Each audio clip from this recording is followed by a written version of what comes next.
Good evening, Dr. Baker, and any classmates that might be watching this. My name is David Sinclair, and this will be my poetry performance piece. Quick aside before I begin, this will be a little bit different than is stipulated in the official assignment, in that I'm going to pair this with a book talk, and that book is Childhood's End, written in 1953 by Arthur C. Clarke, also well known for his seminal work 2001: A Space Odyssey, as well as some other award-winning science fiction from the mid-20th century. So with that aside, let me go ahead and just jump right into it. Mankind is constantly evolving, and I don't just mean that in a strict physiological sense. Our thought patterns, our ideologies, our entire mode of life really is in a state of constant development. The past civilizations of 100, 500, or even 10,000 years ago may seem impressively ancient, yet all this has occurred in only a relative second on the cosmic timescale. We have discovered and engineered much in this time span, and yet there is very much more time that awaits us. So who knows what forms our far-flung descendants might take in that distant future. In Childhood's End, benevolent and seemingly omnipotent overlords, aliens, take over the administration of Earth society and culture, and they slowly reveal their plan to help mankind reach its next stage of evolution. It's a story about a real utopia, which is a bit odd, or at least not as common with so many dystopian novels common nowadays. But this is a utopia with a strong catch. If you've never read this book, I strongly encourage you to do so. However, what I really do want to share with you today is a poem or a piece of my own creation. It's called Wreathing the Terrestrial Grave. It's a strange sounding title, I know. This poem refers to a very far distant time when Earth is on its deathbed. And the reason for this is that the sun will, at that point in the far future, have used up all of its primary fuel and will be expanding, consuming the smaller planets, including the Earth. This is billions of years in the future, however. An envoy arrives from deep space that represents a highly evolved future form of humanity to pay respects to the Earth before it is consumed by the sun. It does this by constructing a heavenly wreath and decorating the planet Earth as one might leave a floral wreath on a headstone in a graveyard. A couple quick asides about the poem. It does begin in standard verse before transitioning to a narrative style, so that is intentional. Also, I do want to note that the style of language that I try to employ is very flowery and full of words that seem more at home in fantasy than science fiction. This is inspired by H.P. Lovecraft and Clark Ashton Smith, some American fantasy writers from the early 20th century. Okay. Wreathing the Terrestrial Grave. It was in that particular epoch, when the sanguine mother had begun to swell with pride and acquiescence, its third child having 10 billion birthdays since its incipient coalescence.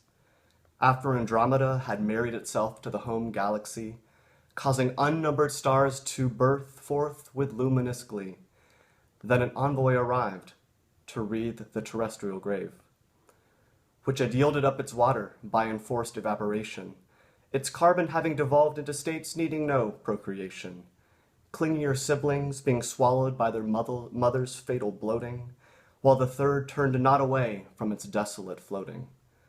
And so, the envoy had come to pay its respects, and those of its kind. It arrived without a flash or a bang, accompanied by no mighty armada, no phantasmal space-warping herald. And yet it was there, straddling the border of the darker lunar half, as if stepping simply from those perennial shadows, bypassing limitless light years without effort or complication. It existed alongside the space that delineated light from darkness on that pock-marked pebble, and watched the mother let loose the winds of its dying jubilation. From this fiery vapor the envoy inhaled, taking no sustenance from this, and yet remembering the joy brought on by such beams upon cold and once beleaguered bodies. It espied the worlds of the local system where those bodies had once clustered, and learned nothing that had not been catalogued in eons long past. But therein flashed an image of wanderers whispering fevered stories of divine forces and following them across vast expanses towards discovery. It sent tender tendrils of thought to each of its former homes, whether astride gaseous seas or sunk into interplanetary or subplanetary depths, remembering with fondness those fragile baby steps, cherishing the memories of those intrepid, if ignorant, children. But infantile as those villages were, they were not the cradle. There could be only one cradle, and it was now a grave. Soon even this headstone would return to dust, blown onto a cosmic jet stream in the dying exhalations of its mother. The envoy knew all this. It would not suffer such a passing without proper remembrance. So, from its shadowy perch, the envoy brought forth a handful of icy globules plucked from beyond the Neptunian circuit, and fashioned them into a resplendent garland, stringing them together with stardust and suffusing them with gamma rays. As it worked, a smile crept forth, for smiles do still exist, and before the brilliance of its expression all lunar shadows fled, transfixing for a moment the rocky anchor with uniform luminescence. With its ethereal handiwork now complete, the envoy leapt towards its once aqueous womb, and with loving hands girdled it with the elements of its birth. Retiring from its labors to the lunar edge, the envoy paused to marvel at the astral obeisance it had wrought, and the rusty world thus encircled.